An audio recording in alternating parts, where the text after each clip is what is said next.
Saddam Hussein مسلم تاریخ کا ایک ایسا بہادر اور نڈر شخص تھا جس سے یہودی خوف کھاتے تھے اور صدام کا نام سننا بھی پسند نہیں کرتے تھے۔ صدام حسین اکثر اپنے دیے گئے انٹرویوز میں بتاتا رہتا تھا کہ میں ایٹم بم اپنے ملک کے لوگوں کے لیے نہیں بنا رہا، بلکہ یہ میں اس لیے بنا رہا ہوں تاکہ میں یہودیوں کی نیندیں اڑا سکوں۔ ایک دفعہ صدام حسین سے متعلق اسرائیل کے وزیر دفاع نے کہا تھا کہ یہ ایک پاگل شخص ہے جسے نہ تو اپنی فکر ہے اور نہ ہی لوگوں کی۔ صدام حسین کفار کی آنکھ میں آنکھ ملا کر بات کرنے کا عادی تھا،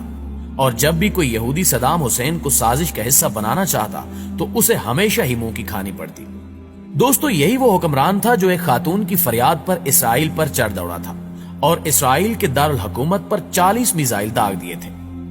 ہوا کچھ یوں تھا کہ ایک دفعہ صدام حسین کی لائیو کانفرنس چل رہی تھی کہ اچانک ایک چیختی چلاتی ہوئی عورت اس کے سامنے آ کر کھڑی ہوئی اور صدام حسین کو سخت الفاظ میں مخاطب کرتے ہوئے کہا کہ اسرائیلی فوجیوں نے میری بیٹی کو ریپ کا نشانہ بنا کر قتل کر دیا ہے اور تمہیں یہاں کوئی فکر نہیں ہے،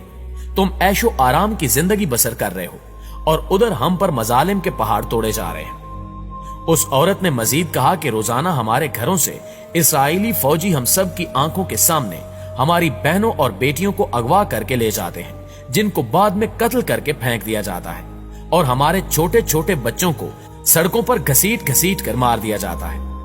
کیا تمہیں ان عورتوں، بوڑھوں اور بچوں کی چیخیں سنائی نہیں دیتی جو روزانہ اسرائیلی فوجیوں کی گولیوں کا نشانہ بنتے ہیں؟ کیا تم سے ان عورتوں، بچوں اور بوڑھوں کی چیخوں کا حساب نہیں لیا جائے گا؟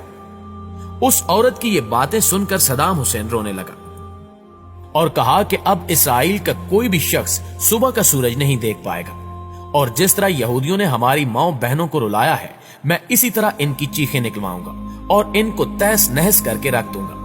لہٰذا اس کے فوراً بعد صدام حسین وہاں سے اٹھا اور فوجی قیادت کی ایک میٹنگ بلائی جس میں اس نے اسرائیل پر حملہ کرنے کا حکم جاری کر دیا، اور پھر اس کے حکم کے مطابق اسرائیل کے دارالحکومت پر 40 میزائل داغے گئے جن سے اسرائیل کے ہوش اڑ گئے۔ صدام اتنا طاقتور اور اپنی مرضی پر چلنے والا شخص تھا کہ کوئی بھی ملک یہ پوچھنے کی جرت بھی نہ کر سکا کہ اس نے یہ میزائل کیوں مارے ہیں۔ ان 40 میزائلوں نے اسرائیل کے دارالحکومت تل ابیب کو مٹی میں ملا دیا،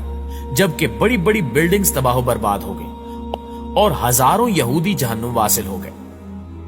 مطلب جب یہودی امدادی ٹیمیں اپنے مرنے والے یہودیوں کو اٹھا رہی ہوتی تھیں تو اوپر سے ایک اور میزائل گر پڑتا تھا جو ان کو بھی موت کے منہ میں بھیج دیتا تھا۔